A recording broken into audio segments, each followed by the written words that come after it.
At 8:44 a.m. on June 15th, 1944, the Pacific in front of Saipan was a boiling gray mess of smoke, spray, and steel. A Higgins boat lurched in the waves, 300 yards from the island's southern shore. Inside, 40 Marines crouched low under the gunwales as Japanese artillery shells walked the water around them. Every blast sent a wall of seawater crashing over the bow. Splinters of wood and fragments of steel whined through the air. At the front of the boat, First Lieutenant Frank Tachovsky stood braced against the motion. He was 29 years old, lean, dark-haired, with the tired eyes of a man who had seen more trouble than his age suggested. Behind him were not regular line Marines. They were men with records, men pulled from the brig and from punishment details, men the Corps normally tried to straighten out, not send deep behind enemy lines. But this platoon was different. It was an experiment. 7 months earlier on Tarawa, the Marine Corps had learned a brutal lesson. In less than 4 days on that tiny atoll, almost 3,000 Americans had been killed or wounded, many of them cut down by concrete bunkers and machine gun nests no one had properly located before the assault. The price of bad intelligence had been paid in blood, yard by yard. After Tarawa, Colonel James Risley of the 6th Marines decided that could not happen again if he could help it. He asked for permission to form a special scout sniper platoon, a small, hard unit that would land with the first wave, slip past the main line of battle, and find the hidden teeth of Japanese defenses before whole battalions were thrown against them. Headquarters agreed. The Corps needed better eyes. They gave the mission to Tachovsky, a young officer who was smart enough to follow orders when it mattered, and stubborn enough to bend rules when lives were at stake. He knew regular training already produced tough riflemen. What he needed now were men who could survive alone, think for themselves, and fight dirty. So he went looking in the one place the Marine Corps kept men who did not fit: the brig. His rule was simple. When 2 Marines got into a fight, the loser went to the infirmary and the winner went to jail. Tachovsky wanted the winners. If a man liked to brawl, that was a problem in a quiet camp. But in close combat, it meant he could handle himself. Over weeks at Camp Tarawa in Hawaii, Tachovsky pulled men out of work gangs and punishment squads and offered them a choice. They could stay on the path toward a long stretch in military prison, or they could volunteer for a suicide outfit that would go far in front of friendly lines and probably take heavy losses. Most of them did not hesitate. They chose combat. The group that came together did not look like a recruiting poster. The youngest was barely 17. The oldest was in his mid-30s. Several had been picked up by civilian police before the war for theft or assault. One had fought as a professional boxer. Another had worked as muscle for a Chicago gangster. Many had quick tempers and little respect for polished officers. But they all had 2 things Tachovsky cared about. They could fight, and they wanted a shot at redemption. Training at Camp Tarawa was unlike anything in standard Marine manuals. There was less drill and ceremony, more crawling in the dark. They learned how to come up behind a sentry, clamp a hand over his mouth, and end the fight with one brutal twist of the neck. They spent long nights moving through brush and jungle without breaking a twig or shaking a branch. They were taught how to read Japanese maps and how to recognize unit markings on enemy equipment. In the daytime, they shot. They practiced with M1903 Springfield rifles fitted with scopes, lying in the dust until heat shimmered above the barrel, learning to hit a man-sized target from 6 football fields away. They drilled with bazookas until loading, aiming, and firing became a rhythm they could perform half asleep. They practiced calling artillery and naval gunfire by radio, turning grid squares on a map into bursts of high-explosive steel. They also became experts at something every Marine in the Pacific understood, but few admitted openly: stealing. In 1944, the Marine Corps was the poor branch. Army divisions and Navy units got the newest gear. Marines often got what was left. So Tachovsky's men made up the difference. Under cover of darkness, they slipped into Army depots and Navy supply dumps. Canned food, extra ammunition, better field radios, spare boots, even vehicles. If it was not nailed down, it might disappear. When a jeep was left idling too long, it might walk away and reappear parked near the scout sniper tents. The rest of the regiment watched this pattern, shook their heads, and gave the platoon a nickname.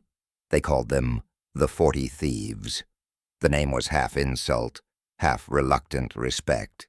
It stuck. By early June 1944, the Thieves were ready. They had spent months studying maps and aerial photos of their next target: Saipan. Saipan was not just another island outpost. Tokyo considered it part of the inner defensive ring of the Japanese homeland. The island was a long, narrow strip of land, roughly 14 miles from end to end, and only a few miles wide, with a mountain, Mount Tachovsky, rising in the center. From that height, Japanese observers could look down on every beach on the western side. The garrison was huge by Pacific standards. Tens of thousands of soldiers and sailors were dug in, backed by armed civilian militias and labor units. They had spent years turning Saipan into a maze of concrete pillboxes, trench networks, caves, and underground shelters. Every valley and every likely landing beach had already been registered for artillery and mortar fire. The planners who briefed Tachovsky's men did not lie. American casualties would be heavy. For scout and sniper units, the odds were even worse. The casualty rate for similar teams in the Pacific approached 3 men out of 4. Most of the platoon understood that in plain language. Their odds of walking away from Saipan were not good. And yet when the order came, they climbed into the Higgins boats with the rest of the assault wave. Back on that June morning, standing in the bucking boat, Tachovsky could hear the long thunder of battleship guns behind him and the sharper crack of Japanese guns reaching out from the shore. Ahead through the open ramp, he could see only surf, smoke, and tiny dark lines that would become palm trees when they got closer. He turned his head just enough to speak to the men behind him. They could barely hear him over the engine and the shells. But the message was simple. They would land with the first wave. They would not stop on the sand. While other units dug in and fought to secure a foothold, the 40 Thieves would slip past the forward line and disappear into the interior. They were not there to take ground. They were there to find targets and break the spine of the defenses from the inside out. At 8:47 a.m., the Higgins boat ram dropped with a clang. Cold water smashed in. Machine gun rounds stitched the surface in front of them, throwing up tiny fountains. Men splashed forward, some stumbling, some going face first into the surf and not getting up again. Tachovsky led his platoon through the shallows, past bodies and abandoned packs, over the low sea wall, and into the thin cover just beyond the beach. Japanese mortars began to fall among the assault waves now, turning patches of sand into smoking craters. Medics knelt in the open, trying to drag the wounded into some kind of shelter. The smart, safe choice for any officer would have been to pause, take stock, and wait for the main body of the regiment to close up. That was not their mission. Tachovsky gave a simple order: keep moving. By 9:30 a.m., while many units were still fighting to clear the beachfront, the 40 Thieves had already pushed 300 yards inland. The crash of the surf and the roar of naval guns faded behind them. In front of them lay jungle, ridges, and somewhere out there, more than 30,000 enemies they could not see yet. Nightfall was still hours away, but Tachovsky understood one thing very clearly. The real work of his strange, stolen platoon was only just beginning. When the 40 thieves pushed deeper into the jungle that first morning on Saipan, the heat rose fast. The air felt thick and damp, as if the island breathed around them. The gunfire behind them faded to a distant rumble. In front of them, the jungle pressed close, with twisting roots and tall grass, hiding ravines, hollows, and anything else an enemy wanted to conceal. They advanced in a wide skirmish line, each man separated by 50 yards. It was the spacing Tachovsky had drilled into them, spread out, so a single burst of machine gun fire couldn't cut down half the platoon.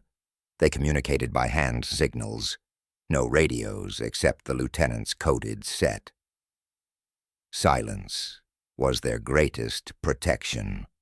At 10:15 a.m., Sergeant Bill Knoppel froze. 30 yards ahead, carved into the side of a ridge and almost swallowed by brush, lay a small concrete pillbox. Its firing slit pointed directly at a narrow valley that the 2nd Marine Division would use later that day. Inside they could see the long silhouette of a heavy Japanese machine gun. The position was perfectly sighted. Anyone who walked into that valley would die before they knew the gun was there. Tachovsky studied it for seconds that felt too long. Their mission was reconnaissance, not assault. But leaving that gun intact would be like handing the Japanese a butcher's bill. He made his choice. He pointed at Strombo, the bazooka man. The rest of the platoon melted into the undergrowth as Strombo crawled forward with his loader. When the bazooka fired, the jungle shook with the blast. The rocket streaked toward the pillbox and hit the firing slit dead center. The explosion ripped through the concrete structure and silenced the gun in an instant. Before the smoke cleared, the 40 thieves were already gone, moving deeper into the trees. An hour later, Marines from the 2nd Division crossed that valley without taking a single shot from that ridge.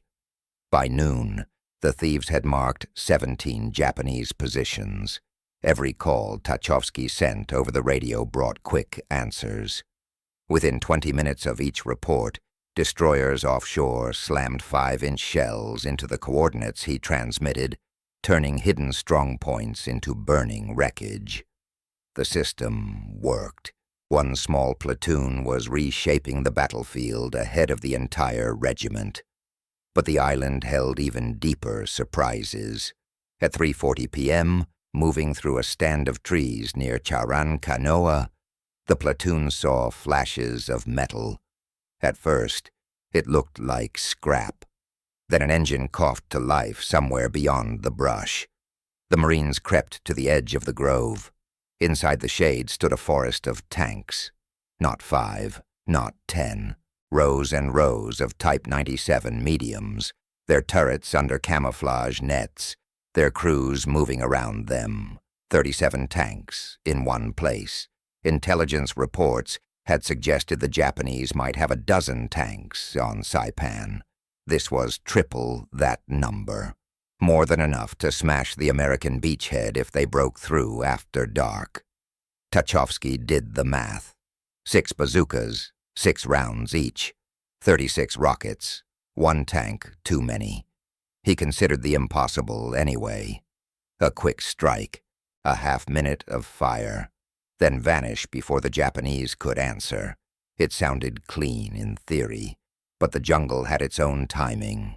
At 4:25 p.m., before the Marines finished spreading out into firing positions, the Japanese tank engines roared to life all at once.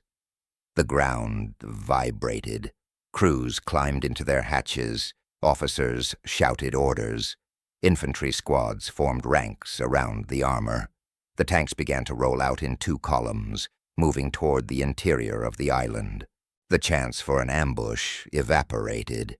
If they fired now, it would be suicide. Tachovsky signaled his men to fall back deeper into cover. They would not fight the tanks. They would become their shadow. For the next hour, the 40 Thieves moved parallel to the Japanese formation, keeping a distance of about 200 yards. Each time the tanks adjusted direction, Tachovsky updated headquarters by radio.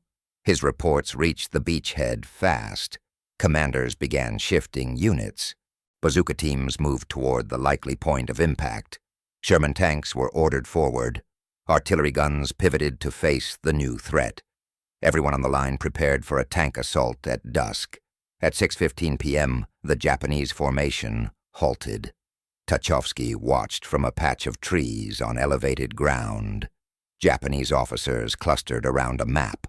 Some pointed toward the beaches, others toward the northern hills. The discussion was heated. After 11 minutes, the tank columns changed direction. Instead of heading straight for the center of the beachhead, they veered north, aiming directly at the seam between the 2nd and 4th Marine Divisions, a natural weak spot created by broken ground and limited communication lines. If the tanks punched through that gap, they could split the American force in half. Dusk was falling. Radios crackled with static as units shifted to night frequencies. Artillery batteries were mid-resupply. Sherman tanks were refueling. The gap was held by 2 understrength companies, barely 340 Marines, facing nearly 1,000 Japanese infantry and 37 tanks. At 7:23 p.m., the attack began. From their vantage point above the battlefield, the 40 Thieves watched the armor push forward, black silhouettes against the fading light. Marine bazooka teams fired first. 3 tanks went up in fireballs. The rest rolled over the burning hulks and kept advancing. Japanese infantry followed close behind, firing, shouting, surging through gaps. The Marine line bent. It did not break, but the pressure was enormous. Tachovsky scanned the battlefield. Among the chaos, 1 tank peeled away from the main formation. It turned toward a narrow ravine that led straight toward the 6th Marine Regiment's command post, the nerve center coordinating the entire defense. If that tank reached the command post, it could destroy the radios and command officers, leaving the whole division blind. Tachovsky grabbed Private Herbert Hodges, the best bazooka shot in the platoon. The 2 men ran downhill through thick undergrowth, stumbling, sliding, pushing through vines.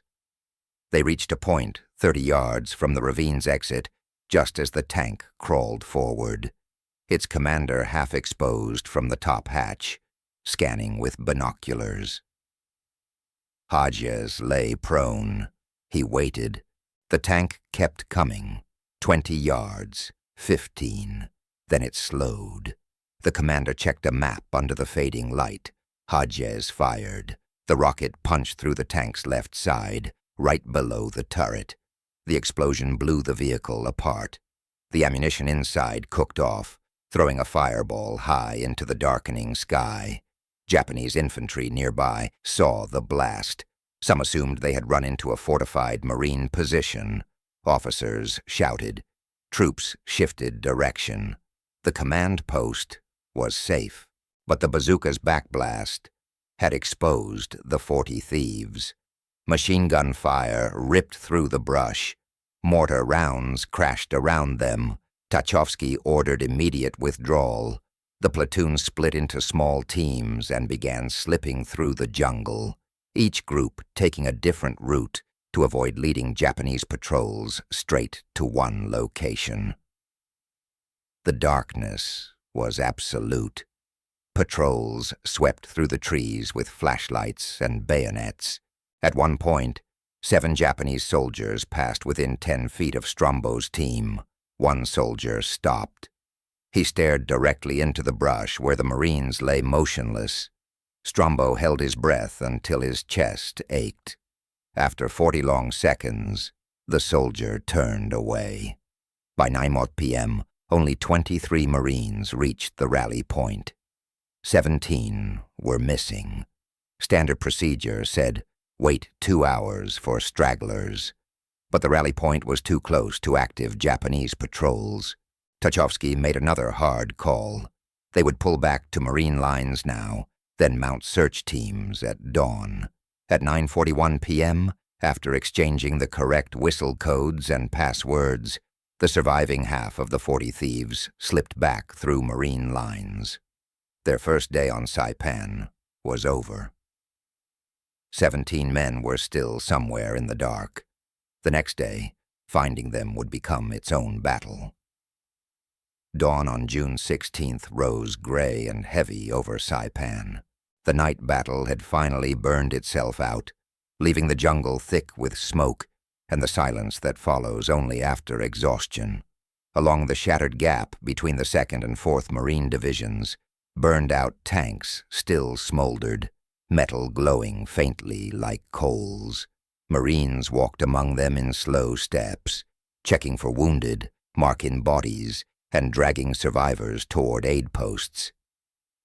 But for the 40 thieves, dawn meant something else entirely. 17 men were still missing. Some might have reached Marine lines on their own. Some might be hiding, wounded, inside pockets of jungle. And some, Tachovsky already suspected, might be lying dead under the trees. At 6:30 a.m., he divided the platoon into 4-man search teams. Each team carried minimal gear, extra water, and instructions burned into their minds. Retrace the withdrawal routes from last night. Avoid firefights unless unavoidable. Find the missing. Report back by noon. The jungle felt different now. The night's chaos had settled into a strange quiet. The smell of burned fuel lingered in the warm air. Occasional bursts of distant gunfire drifted from the main lines. But deeper inside, the only sounds were insects and the creak of shifting trees. At 7:05 a.m., the first team found a body. Private Donald Evans lay in the undergrowth, his rifle beside him. 2 bullet wounds marked his chest. There was no sign he had crawled or tried to move. His dog tags were gone, likely taken by Japanese soldiers as trophies. The team scraped out a shallow grave and laid Evans to rest. A helmet over a rifle marked the spot. They radioed the coordinates with quiet voices, then pressed on. At 8:20 a.m., another search team discovered 3 more Marines. These ones told a different, colder story. Their hands were tied behind their backs. Bayonet wounds covered their bodies. They had been captured alive, then executed. The sight hit every man hard. Japanese forces on Saipan almost never took prisoners. To them, surrender was dishonor, and any enemy who allowed himself to be captured was beneath contempt. These Marines had not surrendered willingly. They had been wounded, taken, and murdered. Tachovsky received the report without a visible reaction. He simply told the team to keep searching. A leader had to stay steel-hard, even when the world around him twisted. By mid-morning, things improved slightly. 6 missing Marines limped back into friendly territory or were found hiding in dense thickets. They were exhausted, scraped raw from crawling through brush, but alive. They had spent the night evading Japanese patrols by moving inches at a time, sometimes freezing for 10 minutes straight when enemy voices came too close. Their return brought the count to 29 accounted for, 13 still missing. At 11:15 a.m., one team radioed urgently. They had found 5 Marines hiding inside a cave about a mile behind Japanese lines. All 5 were alive, but pinned. Enemy patrols had been combing the area for hours. If the trapped Marines tried to move, they would be discovered instantly. Tachovsky studied his map in silence. He had 2 choices, both bad. He could call in artillery to create a diversion, but the moment shells started falling, the Japanese would know something important was there. Patrols would increase. The cave would become a death trap. Or he could mount a rescue mission. Fast, quiet, and dangerous. He chose speed. At 11:47 a.m., Tachovsky led a 6-man rescue party straight into enemy territory. They moved low and quick, stepping over roots and ducking under branches until they reached the cave at 12:33 p.m. The 5 trapped Marines were dehydrated and shaking. One burned with a malaria fever. Another was doubled over from dysentery. All 5 were close to collapse. The rescuers passed out canteens, split their rations, and helped the weakest to their feet. Then they started back. The jungle felt tighter now. Every sound seemed louder. 400 yards from the cave, they walked straight into a Japanese patrol. 20 soldiers, rifles slung, searching. There was no time to hide, and there was no possibility of bluffing their way through. In the space of one sharp look between Tachovsky and his men, the decision was made. Ambush. The Marines formed an L-shaped kill zone in seconds, pulling the sick men behind cover. They waited until the patrol was deep inside the angle. Then Tachovsky dropped his hand. The jungle exploded. 11 Marines fired in one violent burst. The Japanese patrol fell in less than 10 seconds. No survivors, no warning shots, no radio operators left to call for help. But gunfire carries. Within minutes, enemy voices shouted in the trees. Whistles blew, boots pounded the earth. Japanese forces were converging. The rescue team ran, not in stealth, not crouched low, but in a dead sprint. They half-carried the sick men, stumbling over roots and rocks. Behind them, the shouts grew louder. At 1:29 p.m., they hit a sudden stop. The ground simply vanished. A ravine yawned in front of them, 40 feet deep with near vertical sides. Going around it would add 15 minutes. Staying on the ridge meant running straight into the enemy net. Tachovsky picked the ravine. They scrambled down the slope, slipping and sliding on loose dirt. One man nearly fell headfirst, grabbing a root at the last instant. When the last Marine reached the bottom, Japanese soldiers appeared on the ridge above. Gunfire rained down. Rounds sparked off rocks. Grenades rolled down the slope and burst in deafening cracks. One Marine took a bullet in the leg. Another caught shrapnel in the shoulder. The ravine funneled them forward like water through a trench. They kept moving, firing upward as they went, hoping to reach an exit trail before the Japanese closed the trap. At 1:38 p.m., hope narrowed to nothing. The ravine ended in a box canyon. A solid wall of rock barred the way. They were trapped. 40 Japanese soldiers were now visible above the rim, with more arriving every minute. The Marines had maybe 200 rounds of ammunition left. 2 sick men who could barely stand. 2 wounded and bleeding. The situation could collapse at any moment. And then Tachovsky saw something. At the base of the rock wall, behind a curtain of thick plants, the stone looked darker, wet. Water seepage meant cracks. Cracks meant openings. He sent 2 men to check.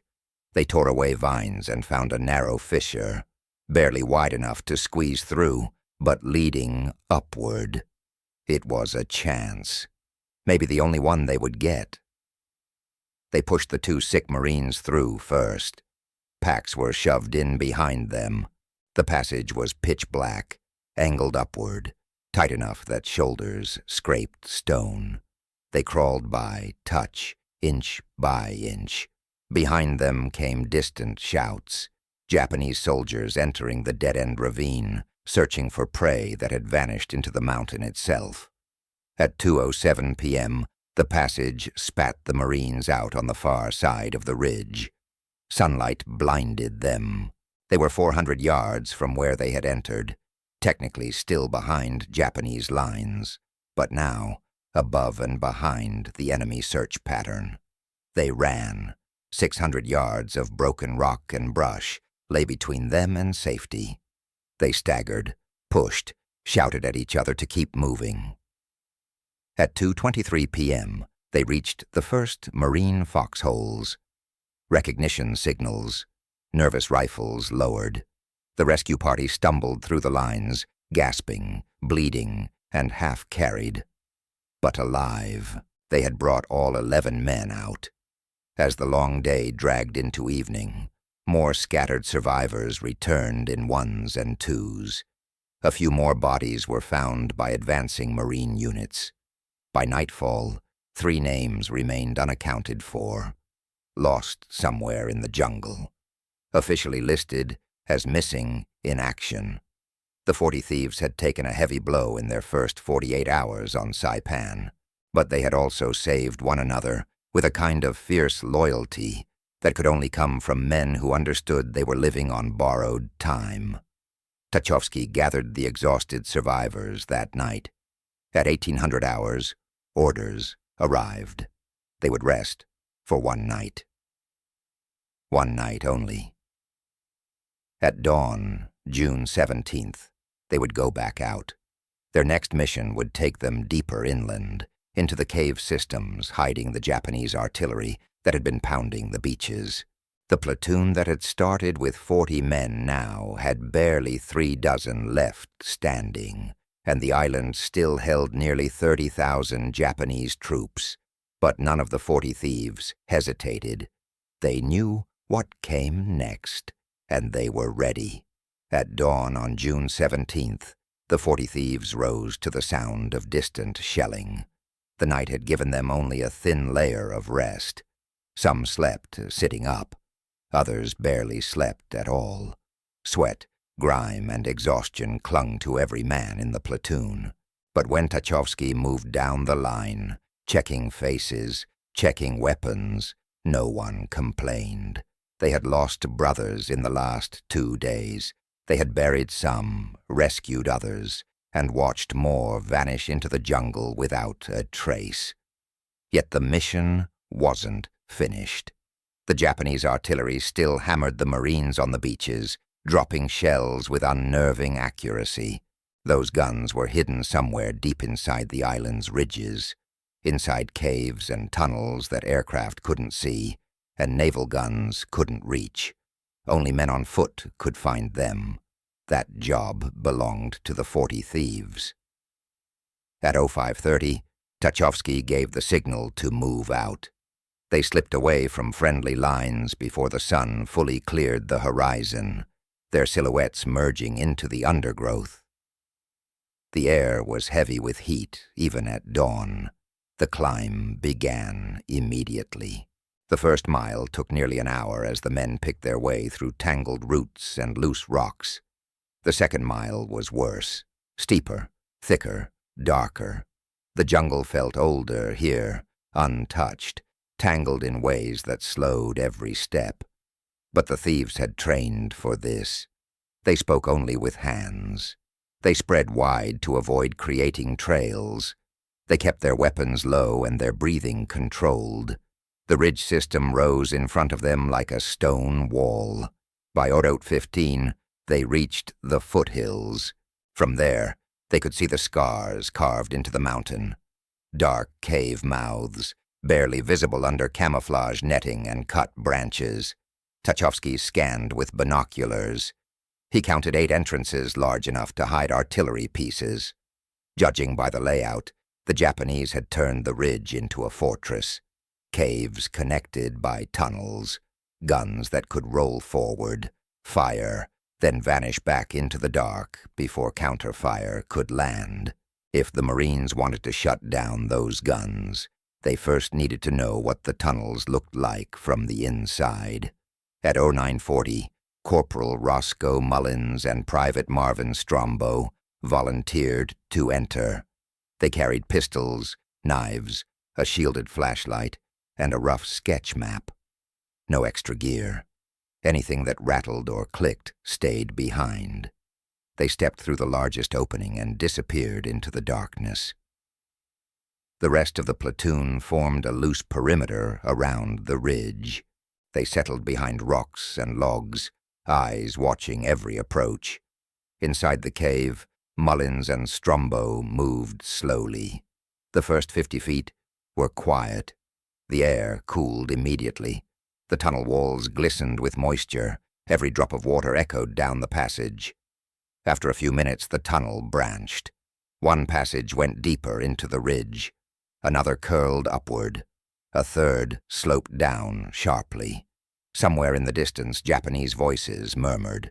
The two Marines hugged the wall, shielding their flashlights so the beams lit only the ground. They scribbled on the map with quick strokes. 30 feet down a side passage, they found a gun. A 100mm howitzer, its barrel pointed through a narrow rock cut that opened onto the jungle below. Boxes of ammunition stacked neatly along carved shelves. No crew present. They mapped the chamber and moved on. They found 2 more guns over the next half hour, then a command post with a field phone and maps pinned to the walls. Deeper still, they discovered a large ammunition magazine, thousands of rounds. Mullins whispered, "Enough to fight for weeks." They pressed forward until footsteps echoed down the tunnel ahead of them. A dozen Japanese soldiers approached, talking softly. Mullins and Strombo flattened themselves into a shallow alcove, killing their lights. The Japanese walked past so close their uniforms brushed the rock. Neither Marine moved. Neither breathed.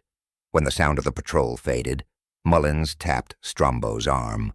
They had seen enough. They crept back through the tunnels, retracing every turn they had made. At 11:27 a.m., they emerged into bright sunlight. Tachovsky gathered them close as they laid out the map. What the Marines feared was true. The entire ridge was one interconnected system. All 8 cave mouths linked underground. Guns could fire from multiple exits, then retreat before the Americans even spotted them. Heavy weapons, hidden chambers, a fortress inside a mountain. Standard infantry assault would be suicide. Naval shells couldn't reach deep enough. The only way to destroy the complex was to seal the entrances, one by one, with engineer-mounted explosives. But engineers were still days away from reaching this part of the island. For now, the 40 Thieves had to keep moving. Their next objective was Garapan, the island's former administrative capital. Rumors said the Japanese were using the broken town as a staging area. Command needed to know how many troops were inside. The town lay 4 miles west of the ridge. The journey would take them across enemy-controlled jungle under full daylight. Tachovsky led them out at 12:15 p.m. They moved in wide loops, letting Japanese patrols pass without ever knowing how close they had come. Each hour drained more strength. Many men had slept only a handful of hours since landing, but they kept moving. By 3:40 p.m., the rooftops of Garapan came into view. What remained of them, anyway. Bombings had stripped buildings to their frames. Streets lay broken under piles of rubble. Plumes of smoke drifted from smoldering craters. Through binoculars, they counted Japanese soldiers. Dozens at first, then hundreds. Troops hauling crates. Officers shouting orders. Patrols weaving between ruins. Garapan was alive with movement. But movement wasn't enough. They needed detail, strength, weapons, supply layout, unit composition. That required going inside, 5 men, no more. At 4:05 p.m., Tachovsky formed the team, himself, Strombo, Mullins, Corporal Irazi, and Private Don Evans. They dropped extra gear, no rattling canteens, no loose ammo. Only rifles, pistols, maps, and knives. They slid along the town's eastern wall and entered at 4:41 p.m. The ruins swallowed them. Every broken doorway could hide an enemy. Every quiet street could turn lethal. The Japanese moved everywhere, but the chaos of the ruins created blind spots. The Marines used those. They slipped behind burned-out buildings, crossed gaps between collapsed roofs. Then something unexpected changed the mission. Leaning against a bomb-shattered building were 5 bicycles. Japanese military bicycles, the kind officers used to move quickly between posts. 5 bikes, 5 Marines. Tachovsky stared at them only a second before deciding. Moving on foot would draw attention. Moving like the enemy might not. At 5:15 p.m., the 40 thieves mounted the bicycles and rode straight into the heart of enemy territory. They didn't hide. They didn't sneak. They pedaled casually through the ruined streets, passing Japanese soldiers at arm's length. Some enemies nodded at them.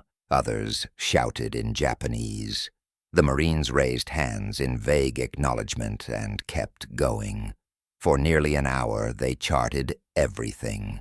Ammunition stockpiles hidden under tarps, machine gun nests tucked behind stone walls, command posts dug into cellars, mess stations cooking rice for hundreds, officers directing units toward the north.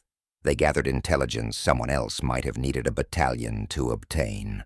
By 5:58 p.m., they had everything they needed. They rode out of town through the northern ruins, ditched the bicycles in the tall grass, and moved back into the jungle. At 7:30 p.m., they reached Marine lines. Another 14 hours behind enemy lines. Another mission completed. The 40 thieves had mapped artillery caves, infiltrated an enemy capital, and returned without losing a single man on June 17th. But the battle for Saipan was far from over, and ahead of them waited missions darker, deeper, and even more dangerous. For most Marine units on Saipan, the battle moved in lines, fronts that advanced, stalled, regrouped, and pushed again. But for the 40 thieves, there was no clear front line anymore. After their reconnaissance in Garapan and the mapping of the artillery caves, their world shrank to what was immediately around them. Jungle, ridges, ravines, and the constant pressure of unseen enemy movement. From June 18th onward, the platoon split into smaller teams. No more operating as a full group, too big, too easy to spot. Instead, they broke into fire teams of 4 or 5 men. Each team carried only what was necessary: water, rations, knives, scoped rifles, and the small radio codes Tachovsky drilled into them. At dawn, they moved. At night, they dug into foliage, silent and still, while Japanese patrols drifted by like ghosts. The terrain grew harsher as they pushed north. The ridges became sharper, cut from volcanic rock. The jungle tightened into twisting walls of vine and thorns. It became a place that swallowed noise, except for the sudden dagger of gunfire or the distant concussion of naval shells reaching the interior. Many days the thieves were miles ahead of the advancing Marine divisions. They were alone, deep enough that if captured, no rescue would reach them. Their mission never changed: find the enemy, mark targets, and slip away before discovery. On June 20th, one team found a cluster of Japanese machine gun nests, carved onto a ravine overlooking a route the 4th Marine Division planned to advance through. Tachovsky received the coordinates at noon. By 12:20 p.m., naval guns began hitting the ravine. The Marines walked through that valley hours later without taking a single shot from those guns. That became the rhythm. See, report, vanish. But the work took a physical toll. The island heat hit like a hammer.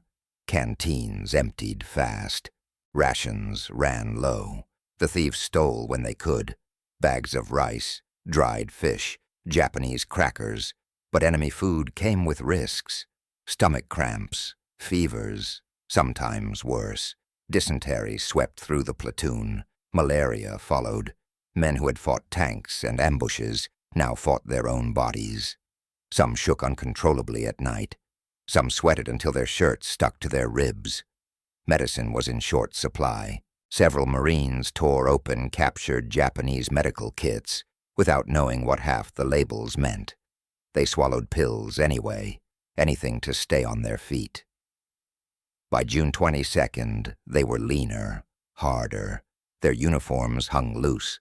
Some belts had to be tightened 2 extra notches, but they kept moving. They found a hidden mortar platoon dug into a dry wash. They mapped it. They marked a network of trenches that zigzagged for hundreds of yards around Mount Tapochau. They identified several artillery observation posts perched on ridges overlooking Garapan and the beaches to the south. Each time they radioed in new intel, American guns responded. Shells thundered through the jungle. Entire Japanese network points disappeared under dust and smoke. The thieves rarely saw the results up close, but they felt the shift. As the days passed, Japanese attacks became less organized, less coordinated. Something was breaking inside the enemy structure, and the 40 thieves knew they were helping crack it apart. But Saipan held stronger horrors than hidden guns. As the Marines advanced north, they found evidence of Japanese brutality. Civilians forced to dig trenches, starving families hiding in caves, wounded Americans used as bait for ambushes. The 40 thieves saw the worst of it. They watched Japanese troops push terrified civilians ahead of them as human shields. They found Marines who had been captured, bound, and executed. They found children hiding in ravines, too scared to cry. The platoon was hardened, but not heartless.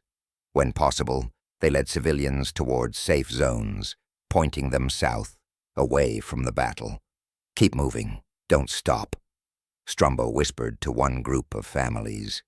They nodded, eyes wide, clutching children to their chests, stumbling barefoot across sharp rocks. But not everyone wanted to be saved. On June 24th, near the cliffs above Marpy Point, the team led by Mullins witnessed a group of civilians jumping to their deaths, terrified by years of propaganda that convinced them Americans would torture and kill them.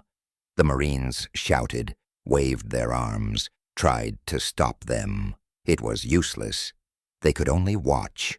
The war on Saipan was no longer just bullets and steel. It was psychological, breaking the hearts of both sides.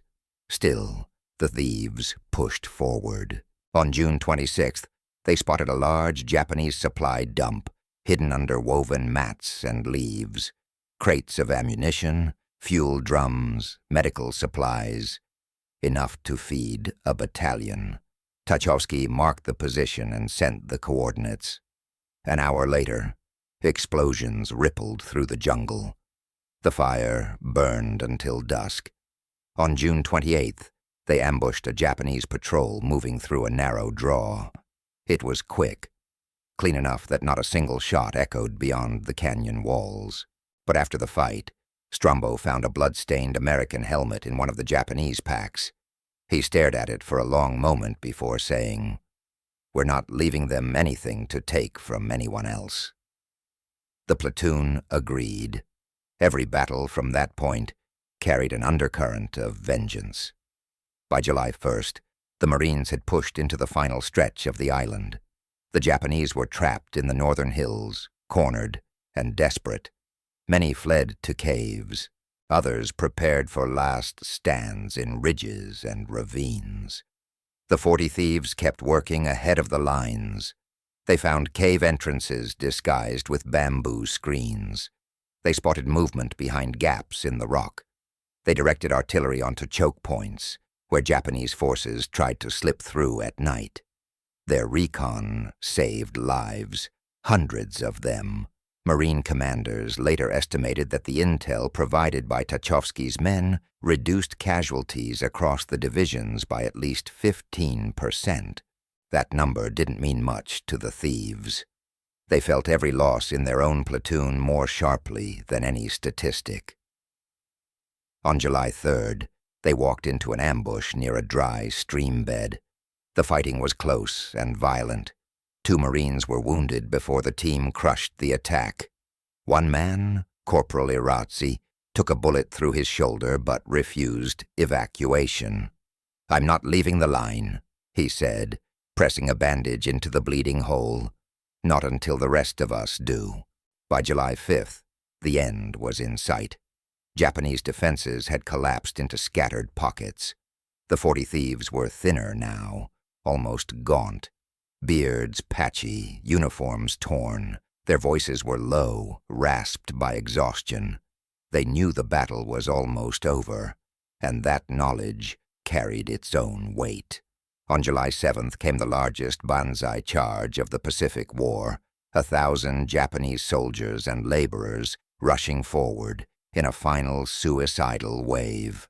The 40 Thieves were not on the front line that morning, but they heard the roar from miles away. They felt the earth shake as Marines and artillery tore into the charging mass. By July 9th, the island was declared secure. Fires still burned. Bodies still lay on ridges. Some Japanese soldiers still hid in caves, but the organized fighting was done. The 40 Thieves came down from the hills that afternoon. 37 men left standing. They had begun with 40. 12 were dead, 9 more wounded, a casualty rate more than 50%. They were alive, but they were changed. Tachovsky watched them gather, leaner, quieter, older than they should have been, and he knew their fight wasn't finished. They would be sent to Tinian next, then back to Saipan for mopping up operations, and later, long after the war, they would battle memories of these 3 weeks more fiercely than any enemy on the island. But for now, on July 9th, 1944, they stood together in silence. The island was theirs. The mission was done. And for the first time since landing, the 40 Thieves finally allowed themselves to breathe. When Saipan fell on July 9th, the Marines raised flags over the shattered government buildings at Garapan. Gunfire still echoed from caves on the northern cliffs, but the battle was officially over. For most units, the end brought relief. A chance to breathe. A chance to look around and realize they were still alive. But for Tachovsky's 40 Thieves, the end felt different. They had not fought the island in straight lines. They had not advanced yard by yard with the infantry. They had moved behind the enemy, through the places ordinary Marines never saw: caves, ravines, burned-out villages, mountain tunnels. They had watched Japanese families jump from cliffs rather than surrender. They had seen captured Americans murdered. They had lived in a world where survival hinged on inches, on breath, on silence. When the order came to withdraw from the forward ridges, the Thieves walked down the slopes in a long, thin file, 37 men still on their feet. Their uniforms hung loose. Their faces were dark with sun, smoke, and exhaustion. Their boots were worn to soft leather. They had lost weight, some 20 pounds, some 40. Yet every man still carried his rifle with a firm grip as if letting go would break the spell that had kept him alive. As they marched toward the regimental assembly area, Marines from other units watched them pass. Many had heard rumors of the Dirty 40, the Brig Boys, the 40 Thieves who stole jeeps and raided supply dumps. But no one looked down on them now. Men stepped aside. Some nodded. Some saluted. One Marine whispered, "Those boys went places nobody else would go." Tachovsky didn't hear it, but he would have shrugged if he had. He wasn't thinking about respect. He was thinking about the empty places among his men. 40 had landed. 37 returned standing. 12 were dead. 3 missing and never found. 9 wounded. Their casualty rate had been more than half the platoon, and the war wasn't finished with them yet. On July 10th, barely a day after the island was secured, the Thieves were ordered to prepare for the assault on Tinian, Saipan's sister island just a few miles south. The men gathered in their makeshift camp and looked at each other. No one cursed. No one objected. They had known from the start that Saipan wasn't the end. It was just another step. That night, they sat in small groups, cleaning weapons, sharpening knives, and writing letters home with cramped, shaky hands. Some wrote about the battle. Most didn't. How could they? How do you explain crawling through a fissure in a cliff while enemies search the canyon below?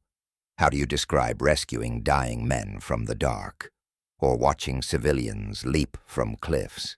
How do you talk about fear that never leaves your throat for 3 straight weeks? Most of the letters simply said, "I'm alive, don't worry." At dawn, they rode landing craft south.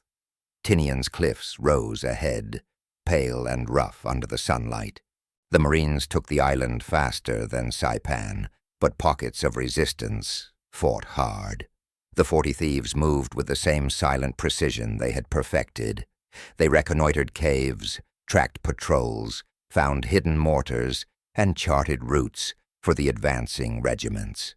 The work was dangerous, but after Saipan, nothing felt quite as deadly. Once Tinian was secured, they returned to Saipan to clear remaining caves. This was slow, painful work. Dark tunnels, grenade blasts echoing off stone, sudden gunshots, booby traps hidden in shadows. 2 more Marines were wounded during the mopping-up operations. One lost hearing in his left ear after a grenade blast. Another was cut by bayonets in a close fight inside a narrow tunnel. Yet every mission reinforced why they existed. Their recon, their maps, their ability to slip through enemy lines had saved lives. Marine commanders estimated that their work had reduced casualties by more than 15% during the Saipan campaign, possibly saving 2,000 Americans. But numbers like that didn't heal what the men carried inside. By August, when the platoon finally returned to a rear staging area, their bodies were worn down. Their faces had aged years. They had lived for weeks with too little food, too little water, too little rest. They had watched men die in front of them. They had seen things no one had prepared them for. And now they were expected to simply return to being normal Marines. Tachovsky, usually quiet and controlled, noticed the changes immediately. Men who once joked loudly now spoke in short sentences. Some startled at sudden noises. Others slept with knives in their hands. Some could not sleep at all. They were praised, congratulated, and written into the regimental logs as one of the most effective reconnaissance units ever fielded by the Corps. But the praise didn't erase the scars left by Saipan. After the war, every man carried his own battles home. Some tried to bury their memories under work. Some drowned them in alcohol. Some drifted from job to job, unable to settle. A few couldn't stay married because they couldn't sleep or talk about what they'd seen. Back then, No one called it trauma. No one called it post-traumatic stress. They were simply expected to tough it out. Many did, many didn't. Frank Ski Tachovsky went home to Wisconsin after the war. He built a life, became mayor of Sturgeon Bay, worked hard, raised a family. He never talked about Saipan, not to his wife, not to his friends, not even to his children. His son didn't learn who the 40 Thieves truly were until 2011, after Ski passed away. In a wooden footlocker, tucked under medals and maps, he found the truth. Photos, documents, and fragments of a story that had stayed buried for nearly 7 decades. Stories of former convicts who became heroes. Stories of men who lived outside the rules but inside a code. Stories of Marines who crawled behind enemy lines for days with nothing but a knife, a rifle, and trust in each other. The 40 Thieves didn't see themselves as special. They were just men doing the job they had been given. But the Marine Corps would later look back on them as something rare. One of the first true special operations platoons in American history. Their style, deep reconnaissance, silent killing, independent decision-making, would shape the tactics later used by Force Recon and the Navy SEALs. They were ahead of their time, brutal, unpolished, unconventional, but effective. On Saipan, they rewrote what a 40-man unit could accomplish, and they paid dearly for it. In the end, the 40 Thieves were not the criminals some had once called them. They were warriors who walked willingly into the hardest parts of war so others didn't have to. Their story survived because it deserved to survive. Because courage comes in many forms, and because sometimes the men least expected to be heroes are the ones who carry the battle on their shoulders. The 40 Thieves left Saipan behind. But Saipan never left them. In the years after Saipan, the Pacific kept burning. New battles rose. Peleliu, Leyte, Iwo Jima, Okinawa. Men crossed oceans, fought across reefs and jungles, and carried scars home that no one could see. But the 40 Thieves never reunited as a full platoon again. They were scattered after Tinian, some to new units, some to ships, some to hospitals, some to assignments that dissolved their strange, rough-edged brotherhood into the wide machinery of the U.S. military. There was no ceremony, no farewell, no moment where they stood shoulder to shoulder for one final count. War rarely gives that kind of closure. It simply pulls men apart and sends them where they're needed next. For many, that separation was harder than the fighting. In the jungle, they had depended on each other completely. They slept 3 feet apart.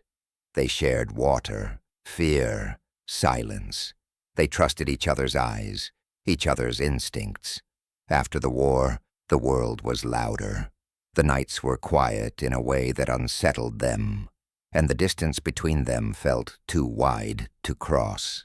Frank Ski Tachovsky returned to Wisconsin and blended into civilian life with surprising ease, at least on the surface. He worked. He served as mayor. He raised children. He laughed with friends. But he never spoke of the war. When asked, he brushed it off. Nothing worth telling, he'd say. He locked the memories away for decades, sealing them tighter than any cave on Saipan. His men did the same. Some drifted. Some found steady work. Some didn't. Some drank until the nights dulled. Some sat on porches, staring into fields, as if watching for movement between the trees. A few tried to tell their wives what had happened. Most stopped after the first attempt. Words felt too small for what they carried. The world outside moved quickly. The war ended. The decades rolled by. People built new lives. Wars came and went in Korea, Vietnam, the Middle East. Generations grew up with different battles, different fears, different heroes, and the 40 Thieves faded quietly into the background of history, mentioned in passing, but never truly understood. For almost 70 years, no one outside a handful of Marines knew what they had done on Saipan. No one knew the ridge system they mapped, the tank attack they disrupted, the rescue through the ravine fissure that saved 11 lives, the bicycles in Garapan, the hidden artillery caves, the silent kills, the impossible missions they carried out with nothing but grit and instinct. Their story could have stayed buried forever, if not for the footlocker. After Tachovsky died in 2011, his son Joseph lifted the lid of a wooden trunk that had sat untouched for decades. Inside lay fragments of a life his father had never spoken of, maps annotated in pencil, faded photographs, dog tags, a worn Marine Corps field knife, and a handful of documents stamped restricted. Joseph didn't just find objects. He found the doorway to a story that almost slipped from memory. Piece by piece, he traced the platoon's path from Camp Tarawa to Saipan's beaches. He found names he had never heard, men his father had led through jungle and hell, some alive, most gone. And so the truth began to surface. The 40 Thieves were not just a ragtag group of troublemakers pulled from military jails. They were the prototype of something new.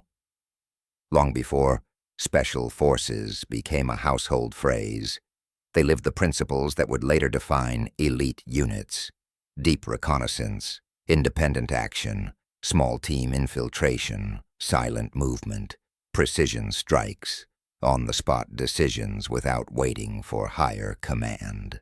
They were the blueprint, unpolished, rough, born from necessity rather than doctrine, but a blueprint nonetheless. Modern force recon Marines would later slip through jungles using tactics that echoed what Tachovsky's men had improvised. Navy SEALs, Army Rangers, and Air Force Special Operations units would operate in small teams behind enemy lines, much like the Thieves had done in 1944. But the 40 Thieves never claimed those legacies. They never called themselves pioneers. They never asked for medals or recognition. If anything, they treated the war like a locked room, one they stepped into when duty called and stepped out of as soon as they could, leaving the door sealed. Yet history refuses to forget those who earned remembrance. Their story began to reach historians, Marines, and eventually the public. Readers learned about the men the Corps almost threw away, who instead became one of its most effective fighting units. People marveled at missions that sounded like fiction, bicycling through enemy-held Garapan, shadowing a tank battalion for hours, ambushing patrols with surgical precision, crawling through fissures in cliffs while entire companies searched for them. But behind every daring feat lay something deeper: loyalty. The 40 Thieves fought for each other more than anything else. They rescued their wounded, even when it meant walking straight into danger. They searched for missing teammates long after common sense said stop. They carried sick Marines through jungles where running meant dying. Brotherhood held them together in places where discipline, doctrine, and fear might have failed. That brotherhood outlived the war, even if the men never spoke of it. In truth, memory is a strange thing. It hides, it resurfaces, it slips away. But stories, when finally told, can outlive the men who lived them. And the story of the 40 Thieves is one worth telling, not because they were flawless, not because they were saints, but because they were human in the rawest sense. They made mistakes. They broke rules. They stole when they had to. They fought brutally. Yet when the moment came, they were the ones who stepped into the darkest corners of Saipan so that others wouldn't have to. They saved lives not with glory or speeches, but with actions carried out in silence. Today, their legacy stands like a shadow carved into the history of marine warfare. Faint, unless you know where to look, but unmistakable once you see it. A platoon formed from outcasts and fighters who became the quiet heroes of a brutal campaign. Men who proved that courage can come from unlikely places. Men who showed that redemption is real. Men who fought not for medals, not for fame, but for the brother standing beside them. Frank Tachovsky never told his story. He didn't need to. The island of Saipan remembers. The Marines who survived because of their maps, their reconnaissance, and their courage remember. And thanks to the son who opened a forgotten footlocker, the world now remembers too. The 40 Thieves marched off Saipan without fanfare.